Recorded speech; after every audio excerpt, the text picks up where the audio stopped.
temas considerados tabus em nossa sociedade.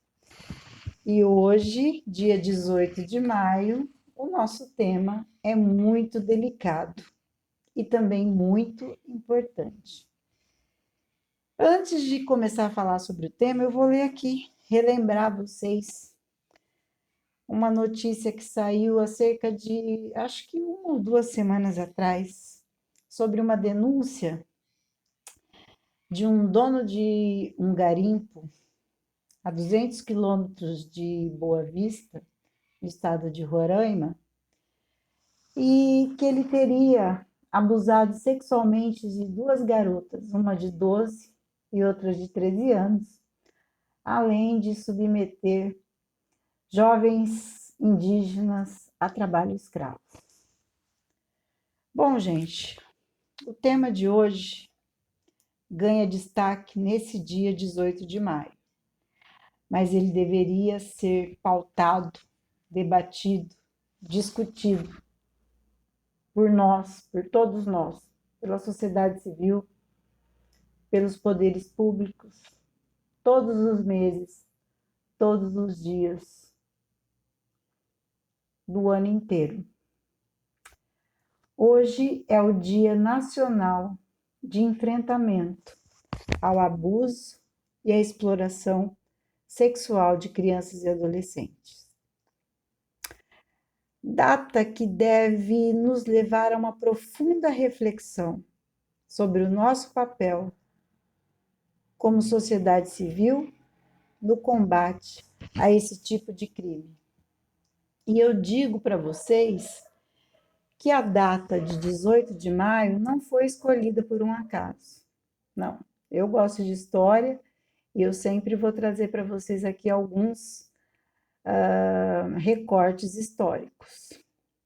E um deles é esse. Em 18 de maio de 1973, ou seja, 49 anos atrás, uma menina de 8 anos, no estado do Espírito Santo, chamada Araceli, foi sequestrada, drogada, espancada e morta, lá no Espírito Santo. Na época, os autores da infração, eles foram identificados. 2 deles faziam parte de uma família bem tradicional capixaba. E apesar deles serem denunciados, o processo foi anulado e encerrado sem que nenhum deles fosse punido. Por isso, foi escolhida essa data, 18 de maio, por causa do caso da menina Araceli, lá no Espírito Santo. E eu trago para vocês alguns dados, e mais uma vez, dados negativos para o nosso país. O Brasil ocupa o 2º lugar no ranking mundial, no ranking global de exploração sexual de crianças e adolescentes, perdendo só para a Tailândia. O levantamento nacional, feito até pelo próprio governo federal, mostra que cerca de 500 mil crianças e adolescentes são explorados sexualmente no nosso país. No entanto, somente 7,5% desses casos chegaram a ser denunciados para as nossas autoridades. Ou seja, nós temos aí subnotificação e esse número pode até ser maior do que esse que eu já falei, 500 mil. Outro dado importante: até outubro de 2021, o Brasil já tinha registrado 119 mil denúncias de violência contra crianças e adolescentes. Esses dados são do Disque 100, que é um serviço gerenciado pela Ouvidoria Nacional Nacional de Direitos Humanos. No ano da pandemia, em que nós iniciamos a pandemia, 2020, esse número chegou a 153 mil denúncia. Outro dado que eu considero importante. Cerca de 66% dessa violência é cometida dentro de casa. 75% dessa violência é contra meninas e adolescentes. E na sua maioria, elas são negras. Outra coisa que é importante esclarecer com relação a essa violência, ou qualquer tipo de violência contra a criança e adolescente, é que ela sempre decorre dessa relação de poder que eles vivenciam dentro ou fora de casa. E eu deixo mais claro ainda que essa é uma relação desigual de poder, assim como ocorre na questão da violência doméstica. Essa violência contra a criança e o adolescente pode ocorrer por meio de negligência, de violência física, psicológica e a sexual. E envolve, como também a violência doméstica, causas sociais, culturais, econômicas, política e também é aliada à pouca visibilidade e à impunidade dos agressores. A violência sexual contra crianças e adolescentes, que é o tema do nosso vídeo hoje, ela se expressa de duas formas. A primeira delas é através do abuso sexual.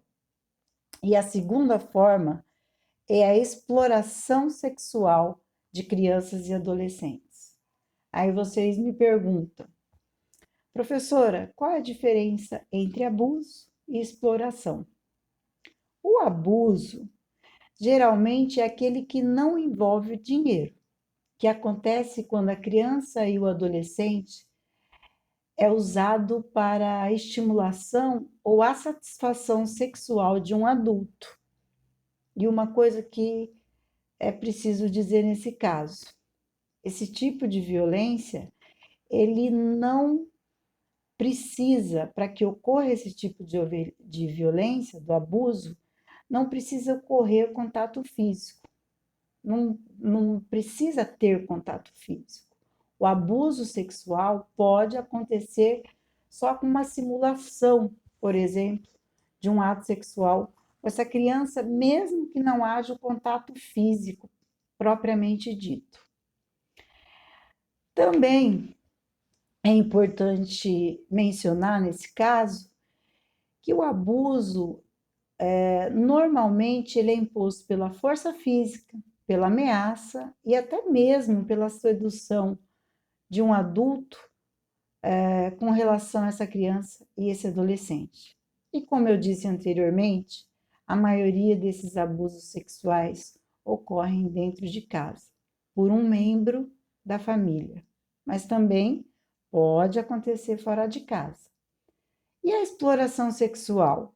A exploração sexual é aquela em que a utilização sexual da criança e do adolescente pressupõe uma mercantilização.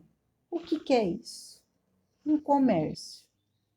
É mediada para fins lucrativos.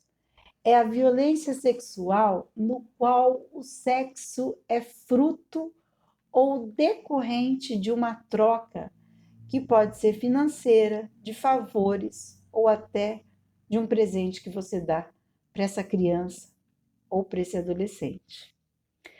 E a exploração sexual, ela ocorre de 4 formas. A primeira delas é a exploração sexual no contexto da prostituição. E o que é esse contexto da prostituição? Envolve realmente uma exploração comercial, com fins lucrativos. Geralmente, você tem uma rede de aliciadores, de agenciadores, de facilitadores, e essas pessoas se beneficiam economicamente dessa exploração sexual. A segunda forma de exploração sexual é a pornografia infantil. E o que é a pornografia infantil? É a produção, a reprodução, a exposição, distribuição, aquisição, posse, publicação ou divulgação de qualquer material pornográfico envolvendo criança e adolescente. E essa forma de exploração sexual, ela teve um aumento muito grande, em uma grande escala, em razão das mídias digitais. A terceira forma de exploração sexual é o tráfico para fins de exploração sexual. E ela é caracterizada pela promoção e facilitação da entrada, da saída ou do deslocamento dentro do território nacional ou até para outro país de crianças e adolescentes para serem exploradas sexualmente. Por último, a última forma de exploração é a exploração que envolve o turismo com motivo sexual. Esse tipo de exploração ocorre por visitantes, que a gente sabe, de países estrangeiros, mas também por turistas do nosso próprio país. E esse tipo de exploração tem um agravante, porque ele ocorre normalmente com a cumplicidade ou com a omissão dos donos de estabelecimentos comerciais frequentados por esses turistas. Agora vamos pensar? Vamos refletir? Vamos levar ao debate? Para você, se para uma pessoa adulta já é difícil sofrer qualquer tipo de violência, imagina para a criança e um adolescente. Principalmente os crimes sexuais. Eles são extremamente cruéis para as crianças e os adolescentes. Eles podem deixar traumas psicológicos para a vida inteira dessa criança. E por quê? Porque essa criança está na fase de desenvolvimento físico, mental, psicológico, emocional e sofre essa agressão, sofre essa violência. E esse é o motivo pelo qual eu venho aqui falar com vocês hoje. Dessa conscientização que todos nós devemos ter. E se você assistir, souber, tiver conhecimento de um caso de abuso ou de exploração sexual contra uma criança e um adolescente, faça uma denúncia. Denuncie. Esse é o nosso papel. A sociedade civil, é assim que nós podemos ajudar, denunciando. E é muito importante que nós tenhamos essa conscientização de qual é o nosso papel nesse problema, porque ele é um problema complexo, que demanda uma série de outras ações relacionadas a políticas públicas, obviamente, mas para nós, meros mortais, cidadãos, qual a nossa parte? O que nós devemos fazer? Se a gente tem conhecimento de um abuso ou de uma exploração, que uma criança está sendo abusada ou explorada, a gente tem que denunciar. E mais uma vez eu digo para vocês que está aqui, ó, positivado na Constituição Federal. Está escrito na Constituição Federal, no artigo 227, que é nosso dever, é dever da família, da sociedade e do Estado assegurar à criança, ao adolescente e ao jovem, além de uma série de outros direitos, colocá-los a salvo de toda forma de negligência, discriminação, exploração, violência, crueldade e opressão. E no Brasil nós também temos o ECA, que é o Estatuto da Criança e do Adolescente, que traz de forma mais específica como deve ser essa proteção. Dito isso, meus amigos, eu peço a vocês que, se vocês tiverem conhecimento de que alguma criança ou adolescente está sendo vítima de abuso, está sendo vítima de exploração sexual, denuncie, pois é dever de toda a sociedade cuidar das crianças e dos nossos adolescentes. E como que eu faço essa denúncia? Professora, eu estou sabendo de um caso. Como é que eu faço para denunciar?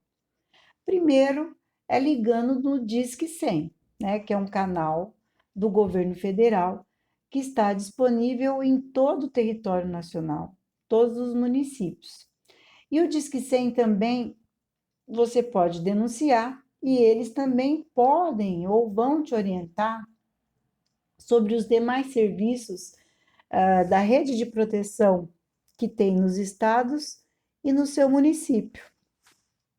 Mas se você não conseguiu falar lá com o Disque 100, se você não conseguiu entrar em contato com o Disque 100, vá à delegacia mais perto da sua casa, procure uma delegacia, liga para o conselho tutelar, mas não se omita, denuncie.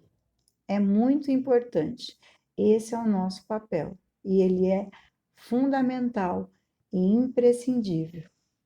Dessa forma, gente, para finalizar, eu quero deixar os meus sinceros agradecimentos a todos vocês que estão assistindo os meus vídeos e dizer para vocês que é uma honra estar aqui com vocês. Porque se você está assistindo esse vídeo, é porque de alguma forma, seja para a sua vida acadêmica, para a sua vida pessoal, para a sua vida jurídica, para a sua vida social, você está ansiando por conhecimento. E isso é muito legal, isso é muito importante. Você ansiou ampliar seus conhecimentos.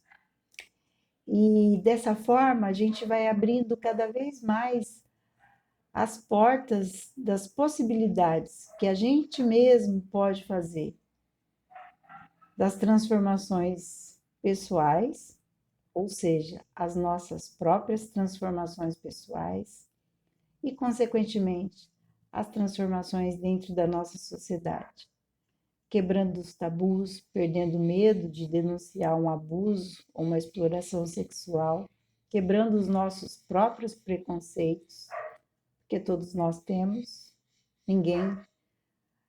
Onde está o seu preconceito? Todos nós, de alguma forma, temos algum tipo de preconceito, entendemos alguns assuntos ainda como tabu. E é preciso refletir sobre tudo isso.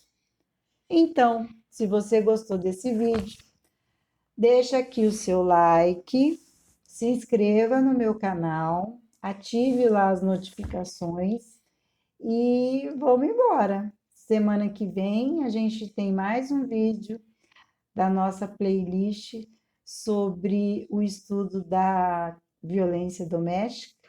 Nós vamos falar propriamente da história da Maria da Penha e da criação da Maria da Penha no próximo vídeo que eu vou estar aqui com vocês. Muito, muito, muito obrigado a todos vocês. Um grande abraço. E como eu sempre finalizo meu vídeo, os meus vídeos, né? E tá tatuado aqui no meu braço, fé na vida e pensamento positivo sempre. Um abraço.